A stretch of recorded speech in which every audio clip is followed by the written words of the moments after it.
Кечээ Максаттын майрамы бир аз көзөмөлдөн чыгып кетти. Ал түндө эмне болгонун толук эстей албай жатат. Түндө болгон тобокелдүү сексуалдык байланыштын кесепетинен АИВ вирусун жуктуруп алуу мүмкүнчүлүгү аны тынчсыздандырууда. Бактысына жараша ал эмне кылышты билет. Ал БК байланыштан кийинки алдын алууну ичип баштайт. БК бул АИВ менен байланыштан кийин АИВдин тез алдын алуу ыкмасы. Бул организмде АИВдин өрчүшүн токтотуучу антиретровирустук препараттардын 4 жумалык курсу.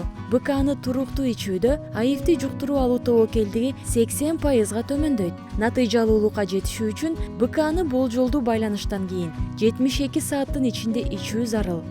БКны канчалык тез ичип баштасаңыз, ошончолук ал натыйжалуу болот.